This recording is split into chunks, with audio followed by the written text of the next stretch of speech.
ఈ అనంతమైన విశ్వం దేనితో నిర్మించబడింది? మనం చూసే నక్షత్రాలు, గ్రహాలు, చివరికి మనం కూడా చాలా సూక్ష్మమైన కణాలతో తయారయ్యాము. ఈ పరమాణువుల లోపల ఏముందో తెలుసుకోవాలనే కుతూహలమే మానవ చరిత్రలోనే అతిపెద్ద ప్రయోగానికి దారితీసింది.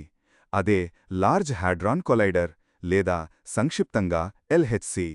ఇది స్విట్జర్లాండ్ మరియు ఫ్రాన్స్ సరిహద్దులో భూమికి 100 మీటర్ల లోతులో నిర్మించిన 27 కిలోమీటర్ల పొడవైన ఒక భారీ వృత్తాకార సొరంగం.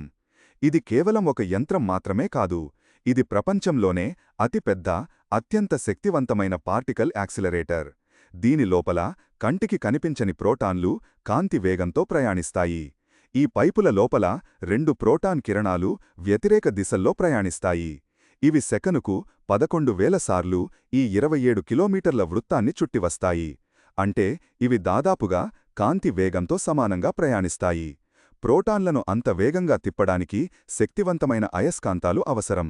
ఇక్కడ వేల సంఖ్యలో సూపర్ కండక్టింగ్ అయస్కాంతాలు ఉంటాయి.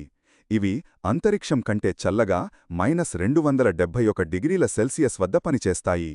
ఈ యంత్రం లోపల శూన్యం, అంతరిక్షం కంటే ఖాళీగా ఉంటుంది.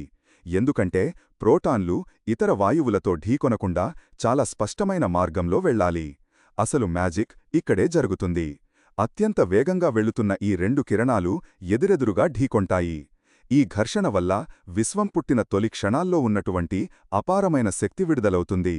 మనమొక ఘడియారం లోపల ఏముందో చూడాలంటే దాన్ని పగులగొట్టి చూస్తాం కదా, అలాగే పరమాణువు లోపల ఏముందో చూడటానికి శాస్త్రవేత్తలు ఈ ప్రోటాన్లను ఢీకొట్టి వాటిని ముక్కలు చేస్తారు.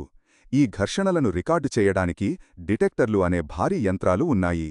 ఉదాహరణకు ఏట్లాస్ డిటెక్టర్ ఒక 5 అంతస్తుల భవనమంత పెద్దది. ఇది ఒక సెకనుకు కోట్ల కొద్ది ఫోటోలు తీయగల భారీ డిజిటల్ కెమెరా లాంటిది.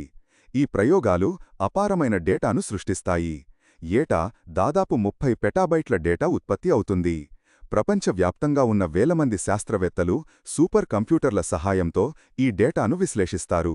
2012లో ఈ ఎల్హెచ్సి ద్వారానే హిగ్స్ బోసాన్ అనే కణాన్ని కనుగొన్నారు.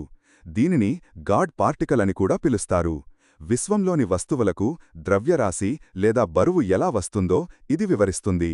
ఒక ప్రముఖ వ్యక్తి ఒక గుంపులో వెళుతుంటే జనం చుట్టూ చేరి ఎలాగైతే వేగాన్ని తగ్గిస్తారో హిగ్స్ ఫీల్డ్ కూడా కణాలకు అలాగే బరువును ఇస్తుంది.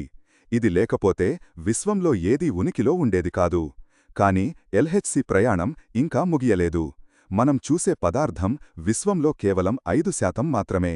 మిగిలిన 95% డార్క్ మ్యాటర్ మరియు డార్క్ ఎనర్జీ రూపంలో ఉంది. వాటి గుట్టు విప్పడానికి శాస్త్రవేత్తలు ఇంకా ప్రయత్నిస్తూనే ఉన్నారు. మరో ప్రపంచముందా? అదనపు డైమెన్షన్లు ఉన్నాయా? ఇలాంటి చిక్కుముడులను విప్పడానికి ఎల్హెచ్సి ఒక తాళం చెవి లాంటిది.